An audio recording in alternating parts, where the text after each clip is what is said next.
on the recent Senate Flix drama. Is this still about the law or is it about power? Good morning, Ms. Malu. Joining us, yes, is the political analyst and Good morning, strategist, Relly. Professor Malutik. Good morning, Relly. Good morning, Trixie. And good morning to your listeners and viewers. The minority walked, as if we didn't notice. The minority walked out of the session hall last Tuesday. What do you think? I don't relish seeing a group of legislators walking out. Really? The tradition has always been, there was a time the minority was just JPE and Erap Estrada, and they, fought it out, stayed on the floor and debated. Walking out is not healthy for a democracy. Walking out on a procedural question is really, sabi ko nga, para mga bata, no? Na hindi nyo nagustuhan yung the way the debate was going on, you just decided, and on cue, they just decide, you saw Senator Subiri telling everyone, let's move. And this is not good because the debate was essentially a motion by Marcoleta on whether the use of online tools can be used. But there was not yet a debate. Yes. It was just it was just breaking the House so that they can vote whether there should be a debate on the motion. Correct. So I really didn't understand what happened. I think, Prof, that is exactly the point, no, why they walked out. Kasi nga, ang sinasabi nila, parang wala nang debate, na dapat may debate, and they wanted to divide the House right away. No? Parang in a way, minamadali kasi nila yung proceeding. And that's the reason why I think they got frustrated, and in their defense, they're saying that they're trying to uphold the integrity of the Senate. No, that's not upholding the integrity. That's putting down the institution by itself by walking out, At saka yung procedural doon, they were debating on the procedure of whether they should vote. Or it should go back to committee. Kasi ang ginagawa nila before. Nililinaw natin to yung sinasabi ni Cayetano is just voting kung tatalakayin ba natin yung motion o yung sinasabi o yung gustong mangyari ni Marcoleta. Hindi natin pinagbobotohan yung gusto ni Marcoleta. Ang sinasabi lang, are we going to discuss it and debate on it? Napaka-importante kasi maunawaan natin yun eh. Once again, we're not saying tama, dapat gawin, ito ang motion na dapat sundin. Kaya nga sinasabi ni Cayetano, bago tayo magdesisyon doon sa motion na yon, kung yes or no, let's vote, kasi kailangan yan eh. Let's vote if we are going to discuss and debate on it. Ganun lang kasimple. Pero siyempre, ano nangyari? Takot. Kasi nga naman, isa lang ang abogado sa kanila, bobo pa. Was to file resolutions. In the case of Trillanes and De Lima, they filed resolutions and then they put it on the floor. Ito, ang ginawa ni Senator Marcoleta was to amend the rules. Yes. Kasi if you will not amend the rules, every time there is an issue, you will have to go pass a resolution. Yes. Mas pa yun, mas partisan. Kasi kung titingnan mo sino ang nag-file ng kay Trillanes, sino ang nag-file kay De Lima, mga kakampi. Ang akin lang, talagang rule naman yung pag hindi kayo nag-agree, you break the House by voting. And that's the only way deliberative body can make decisions. If there is no agreement, if there is no unanimity, then we break the House and vote accordingly. Mabait pa nga eh.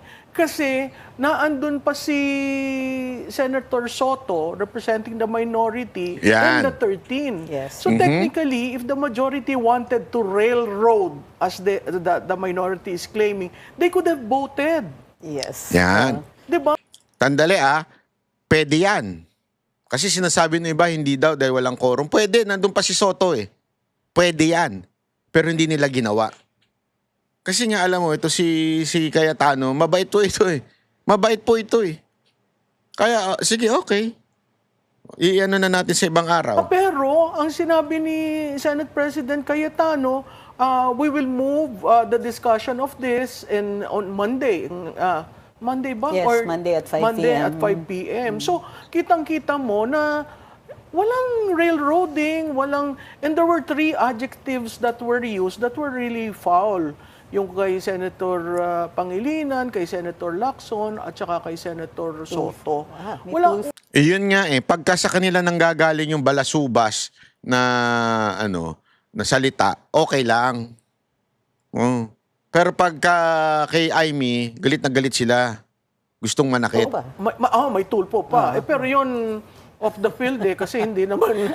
We were talking about the remote participation yet. Yeah, oo. So medyo out of place siya. Basic lang, papayag ba tayo mag-amend ng rules na ang pag-uusapan tungkol dun sa remote participation? Yes or no? And then pag nanalo si yes, edi i-lay down yung motion na paano ang paraan. Correct. Yan, pag-uusapan, considered ba siyang present, considered ba siyang absent kasi wala dito. Paano? Kasi material yon, especially sa impeachment. Hindi material dahil si Senator Bato. Linagyan na lang nila ng linya. That's why, medyo, if you're looking at how do you restore confidence in the Senate, that is not the way to do it. Yun. Pero Yun. Nako po, ang lupit talaga mga kababayan ng eto alam mo simpleng-simple na lang itong nalaga nangyayari na to Nagkakasundo-sundo itong mga pinklawan, mga pulahan at itong mga teroristang NPA na mga party list. Nagkakasundo sila. Basta tayo, common denominator natin, tanggalin si VP Sara Duterte. Yung lahat ibendalo na natin. Lahat. I-shoot natin doon sa common denominator natin. VP Sara should not win on 2028 or malilintikan tayong lahat. Mabubuking lahat tayo. Di ba? Ganun Dahil nga po, sa tindi rin ng pera meron sila. Kita naman natin kung magkano yung ninakaw, billion every day. Di ba? Nung last na budget, billion everyday ang nawawala. Ano nangyari? Kitang-kita nyo, ang lakas nila. Totoo naman malakas sila. Kontrolado nila lahat, branches of the government, department of the government. Lahat kontrolado nila. And even the fourth state, media. May natitira na lang sa social media, pero marami pa rin sa social media ang niyayari, di ba? Daming binabayaran ngayon, ang daming kinakasuhan. Basta ang iisa yung kanilang tema If you're against, we will make sure na mahihirapan ka sa buhay mo. Pero if you are for us, sagana ang buhay mo. There is no such thing as middle ground. Ganun katinding hirap ng laban natin ngayon, mga kababayan. Kaya, alam mo, ako, ito lang. Continue to pray for us. Continue to pray for our country. I believe no matter what power they have, justice will come in God's time. Maybe not now, maybe tomorrow, maybe someday in the future. We do not know. Pero syempre, Panginoon na lang ang hawak natin dito. Atin, yung katotohanan lang naman, mga kababayan. Doon tayo sa katotohanan. Kitang-kita na natin. Bulag ka na lang talaga pag hindi mo makita. Buti pa nga yung mga bulag, nakakakita sila Hindi, ito may nag-comment kasi dati sa akin isang bulag na followers natin. Sabi niya, wag naman natin gamitin yun. Kasi kahit kami mga bulag, nakikita naman namin. No, may nagsabi sa akin. Sabi ko, oo nga, tama siya dun. Buti pa yung bulag, nakikita nila yung tama. Nakikita nila yung katarungan. Pero yung mga merong mata, nagbubulag-bulagan. Which is, yun naman talagang mas mahirap gisingin na nagtutulog-tulugan kaysa sa tulog. Tama, mali. At mas mahirap din makakita ang taong nagbubulag-bulagan.